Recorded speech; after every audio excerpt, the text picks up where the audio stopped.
What's the strangest thing a teacher ever did in class? On the first day of sophomore physics, our teacher rolled in a wagon that contained a bowling ball, a metronome, a rubber chicken, and a medieval-looking helmet. He announced, "Today we measure trust." Then he suspended the bowling ball from the auditorium's catwalk with a rope that looked like it had seen wars, positioned the ball against his face, and let it go. The entire class inhaled. The ball swung across the stage and back toward his nose at Mach. "We will be traumatized." It stopped an inch away, because physics, and he didn't even blink. "See," he said. "Trust the math." Then he sneezed, the metronome fell, and the rubber chicken screamed. His lab rules were legendary. Rule 1, no explosions on odd days. Rule 2, if it's on fire, it's extra credit, if you can explain why. When we studied motion, he taped laser pointers to two Roombas and had them duel at dawn while we graphed trajectories and tried not to root for the one named Beepins. When we studied sound, he brought a violin he claimed was haunted by a very polite ghost who tuned in a 440. When we studied energy transfer, he put on the medieval helmet, sprinted down the hallway, and slid across 4 desks like a Renaissance bowling pin. We learned potential and kinetic in a single scream laugh. But the strangest day was the egg drop Olympics. He wheeled in an honest-to-God trebuchet built from hockey sticks and zip ties. "Innovation," he said, patting it like a dog. The principal walked in, saw a siege weapon, said no, and left so quickly her blazer created a small weather system. Our teacher smiled, wheeled the trebuchet out, and wheeled in Plan B, a hot air balloon made from trash bags and a space heater. "Thermodynamics," he whispered. The balloon went up, the fire alarm experienced feelings, and we spent third period outside watching the world's saddest blimp float over the softball field like a hopeful jellyfish. He was ridiculous and kind. When I bombed a test, he wrote on mine, "You understand the poetry, let's nail the grammar of the math." Then he stayed after school every day for a week to reteach me vectors with paper airplanes. On the last day of the year he performed the bowling ball demonstration again, but this time he asked for a volunteer to stand where he had stood. No one moved. He looked at me. I nodded. My heart pounded like a drumline. He measured the rope length twice, looked me in the eye, and said, "Trust the math." I did. The ball stopped 1 inch from my nose. I didn't blink either. The class cheered like we'd landed a rover. He handed me the rubber chicken like a diploma. I still have it. Sometimes when life is chaos, I squeeze it and remember. The universe can be scary and predictable, and both truths can fit in one swing. What's the weirdest habit a coworker had that you couldn't ignore? He calibrated his monitors by moon phase. Not figuratively.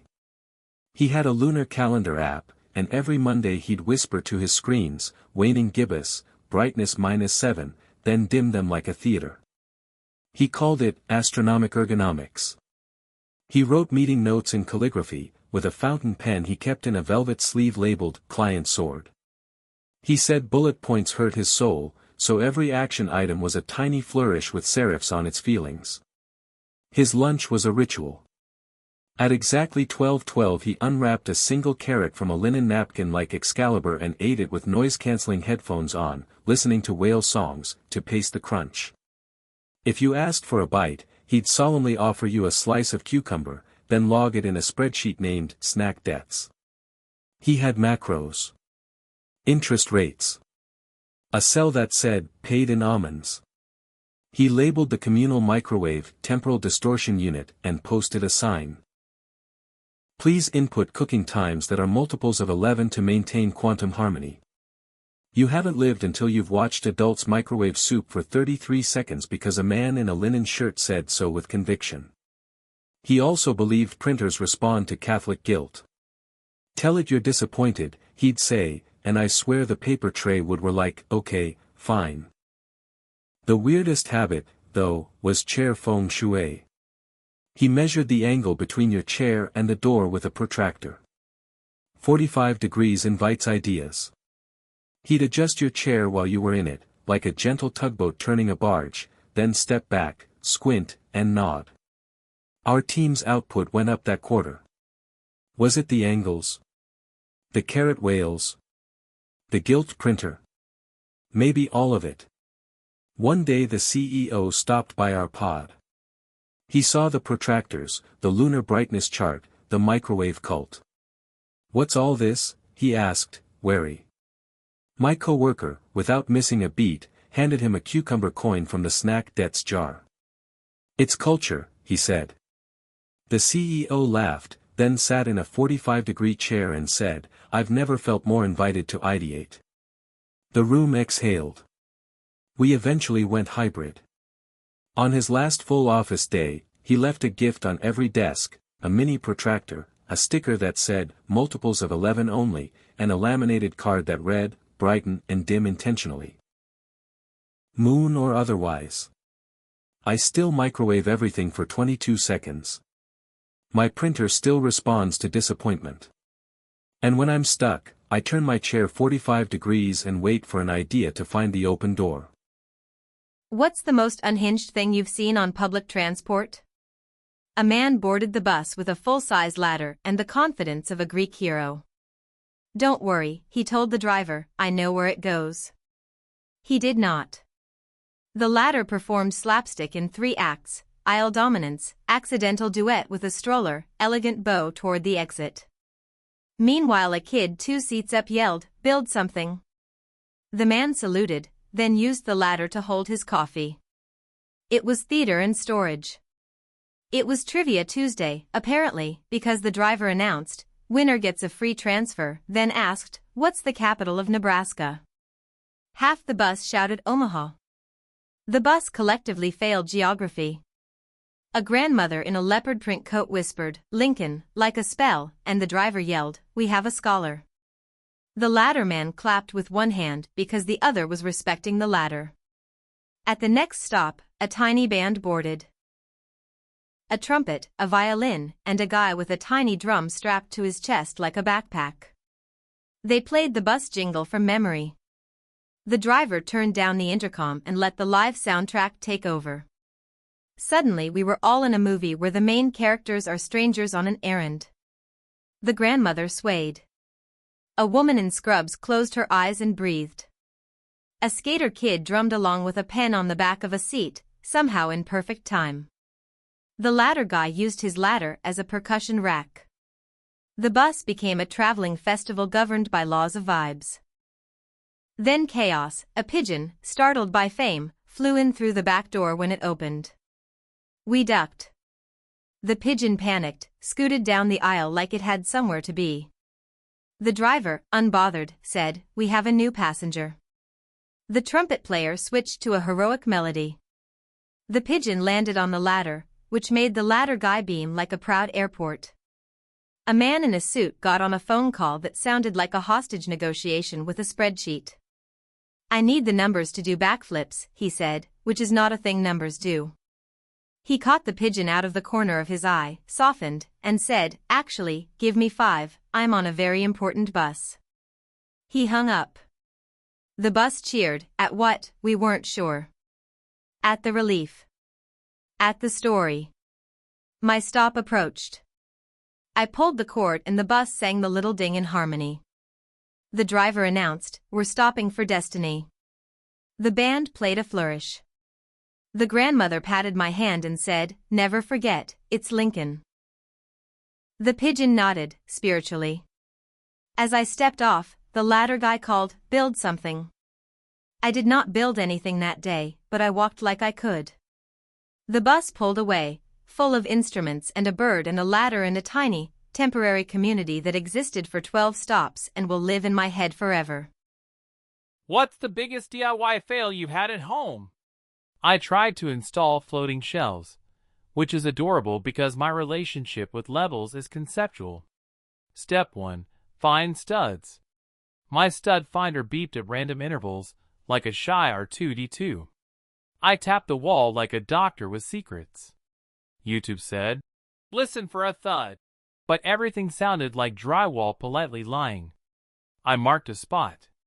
I measured twice, incorrectly both times, drilled once, and hit something that hissed. Not snake hiss, Pipes. The wall wept. I whispered, "No, no, no," like I could undo physics. I jammed my thumb over the hole, like a cartoon Dutch boy saving a dam, and yelled for my neighbor, Stan, who in our building is spoken of like a folk hero. He arrived with a toolbox, and the calm of a monk who moonlights as a firefighter. He assessed the situation, me half sitting on the counter, thumb plugging Niagara, a shelf bracket hanging by a single screw like a sad earring. "You pierced the hydra," Stan said. He turned off the water with a quarter turn that felt like a sacrament, patched the pipe with a coupling he pulled from somewhere in the fourth dimension, and handed me a towel that smelled like competence. "Rule 1, he said, "don't drill where the pipes live. Rule 2, ask me where the pipes live." We repaired the hole with joint compound and hope. "Sanding is just forgiveness with extra steps," Stan intoned, and I believed him. He taught me to use a stud finder that actually finds studs and not vibes. We measured again, actually twice, and drilled into wood that didn't cry. The shelf held. We placed a plant on it. The plant clapped in spirit. Flush with success, I decided to mount the second shelf alone. I did not hit a pipe. I did, however, mount it 1 inch lower than the first. "It's an art installation," I told visitors. "Asymmetry challenges the eye." My eye felt challenged. I lived with it for a week until the tilt of the universe kept nudging my conscience like a cat. I took it down, patched the holes. I am now excellent at patching holes, and remounted it correctly. I learned that competence is just a long conversation between you and a stubborn wall. Weeks later, the building had a leak 2 floors up. Stan came by with his tool bag and a cookie I had pre-labeled for Stan because I believe in tribute. He fixed their pipe, then tapped my shelf with knuckles that can hear. "Good," he said. "Level." He pointed to the tiny pencil line I'd used for alignment and forgotten to erase. "Leave that," he said. "That line is where you became a person who measures." I kept it for a month as art. Now I have 3 floating shelves and a healthy respect for water. I also have a new rule 3. Any DIY video that says, "This is easy," is propaganda. It is not easy, but it is satisfying and teaches humility, and sometimes that's better than easy. Also, never drill after 9 p.m. Your walls hold grudges. What's the most ridiculous way you accidentally saved the day? I saved an entire outdoor wedding with a $9 extension cord and a dance move that looked like a startled flamingo. The plan: vows at sunset, fairy lights, a Bluetooth speaker hidden in a fern to play the couple's song. 5 minutes before the ceremony, the speaker died like a melodramatic Victorian child. The DJ's backup battery said, "Thoughts and prayers." The venue's only outlet was 60 feet away, occupied by a chocolate fountain gurgling like a very expensive faucet. People began to panic in tasteful whispers. The planner whispered Plan C, which nobody had to find. The officiant flipped through a binder like a wizard searching for a spell. I, an invited +1 with no rank, said, "I have an extension cord in my car." Everyone looked at me like I'd announced I was the Archduke. I sprinted to the parking lot, found the cord, orange, heroic, and sprinted back as if the fates were on a stopwatch. We daisy-chained from the fountain, may it be blessed, to the fern where the speaker lay like a wounded soldier. Someone yelled, "Watch the aisle," and I hopped sideways, toes and elbows out, dragging 20 feet of cord in the most chaotic ballet the county has seen. I plugged it in. The speaker lit up like Christmas. The planner wept a single glamorous tear. The officiant asked the crowd to pretend none of that happened. The music started, the couple walked, the sun set on cue like a union actor. The vows were perfect. The chocolate fountain gurgled in supportive harmony. During the reception, the father of the bride toasted, "Whoever brought the cord," like I delivered the ring on a hawk. The DJ shouted me out, "Shout out to Extension Cord Hero." People clapped. A child asked if I was an electrician. I said, "I am an enthusiastic citizen." Later, a storm rolled in and the wind tried to uninvite the tent. The DJ's laptop froze mid-chorus of September and 40 people looked at me again like I had more chords. I did not. I did, however, have a phone on which I had downloaded approximately 1 million songs for offline workouts because I am a procrastinator who likes to boogie. We plugged it in. The party lived. I cued September like nothing had happened. The crowd screamed the Badia with relief that could have powered a city. At the very end, the chocolate fountain tripped the breaker because irony is a writer. The lights flickered. The planner gasped. The venue manager disappeared in search of a panel like an urban spelunker. I went with because apparently my role had expanded to technician of vibes. We found the breaker box behind a curtain labeled "Do not enter, horses." There were no horses. We flipped the correct switch by applying the oldest troubleshooting method, flip it and see.